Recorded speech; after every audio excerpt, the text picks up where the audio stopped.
سورہ العصر میں اللہ قسم کھا کر فرماتا ہے کہ زمانے کی قسم، یقیناً ہر انسان نقصان میں ہے۔ یہ کون سا نقصان ہے جس کے بارے میں اللہ نے زمانے کی قسم کھائی ہے، اور یہاں زمانے سے کیا مراد ہے؟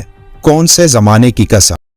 السلام علیکم ورحمۃ اللہ وبرکاتہ۔ دوستو، ہمیشہ کی طرح آج بھی ہم آپ کے لیے لائے ہیں اور ایک مزیدار ویڈیو اچھا لگے تو لائک، شیئر اور سبسکرائب کیجیے۔ چلیے ویڈیو شروع کرتے سورہ ہیں۔ عصر قرآن مقدس کی ترتیب کے لحاظ سے 103 نمبر سورت ہے۔ یہ نام سورہ کی پہلی آیت کے لفظ العصر سے ماخوذ ہے۔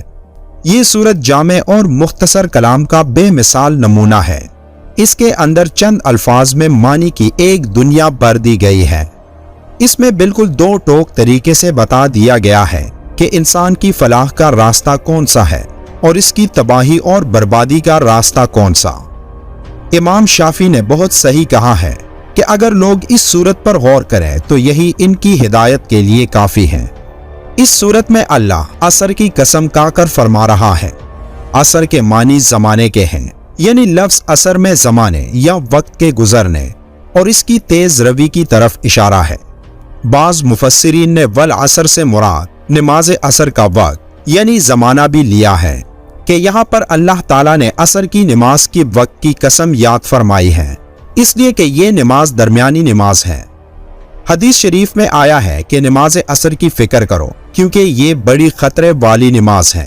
خطرے والی نماز سے مراد یہی ہے کہ یہ دن کی درمیانی نماز ہے، اس لیے اس کے چھوٹنے یا قضا ہونے کا خطرہ زیادہ ہوتا ہے۔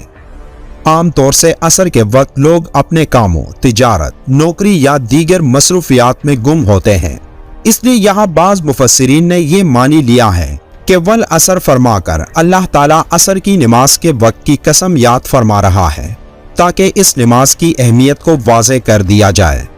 لیکن اس کے علاوہ یہاں ایک ایسی بات بھی پوشیدہ ہے جو اپنے اندر ایک پوری کائنات رکھتی ہے۔ لفظ عصر اصل میں نچوڑنے کو کہتے ہیں، جس عصر یعنی زمانے کی قسم کھائی گئی ہے۔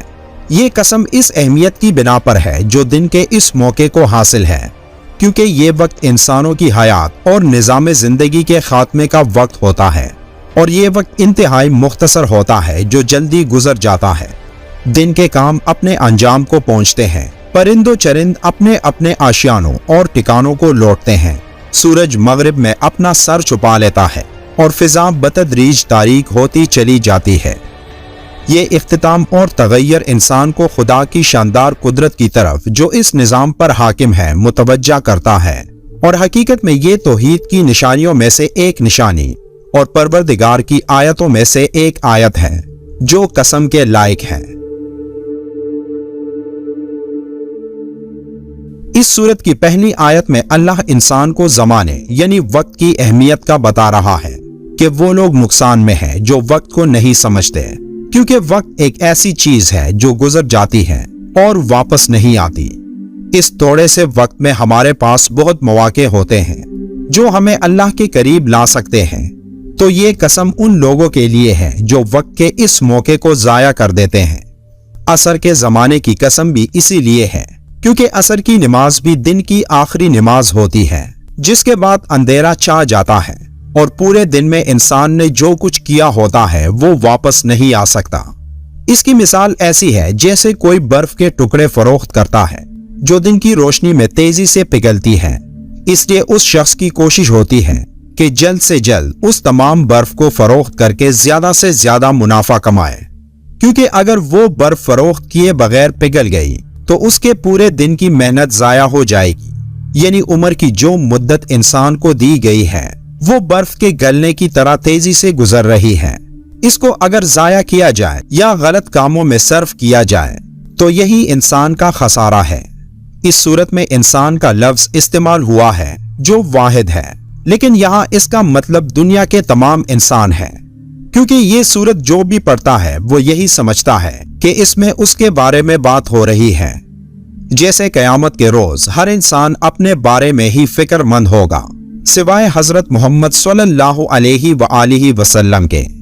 انسان خسارے سے الگ نہیں ہو سکتا، کیونکہ خسارے کے معنی ہے اصل مال کا ضائع ہو جانا، اور انسان کا اصل مال اس کی عمر ہے۔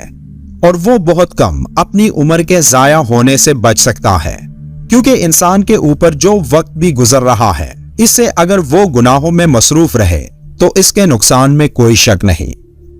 سورہ العصر کی اس آیت میں یہ وارننگ دی گئی ہے کہ ہر انسان اصل میں خسارے اور نقصان میں مبتلا ہے سوائے مومنین اور صالحین کے۔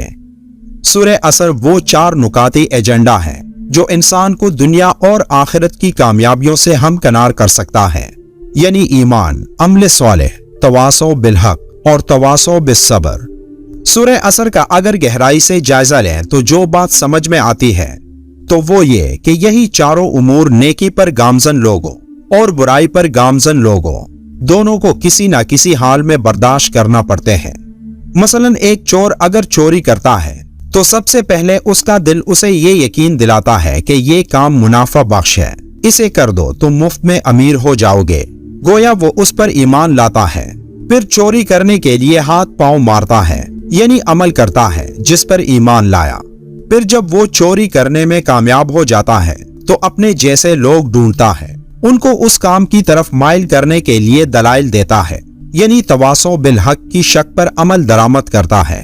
پھر اگر وہ چوری کا پیشہ اپنا لیتا ہے تو ظاہر ہے کبھی نہ کبھی تو پکڑے بھی جانا ہوگا، تو نتیجتاً جو مار اسے کھانی پڑتی ہے اس پر صبر بھی کرتا ہے۔ تو گویا ایک چور کو بھی ان چاروں مراحل سے گزرنا پڑتا ہے۔ تو کیوں نہ انسان حق کا راستہ اپنائے، انبیاء کے طریقے پر چلیں تاکہ کامیابی اس کا مقدر بنے، اور تاکہ زندگی کے اس کاروبار میں جس کا اصل سرمایہ وقت ہے، اس سے قیمتی چیز کوئی اور ہے ہی نہیں، اس کی قدر کریں، سمجھیں اور اس کو مفید کاموں میں لگائیں۔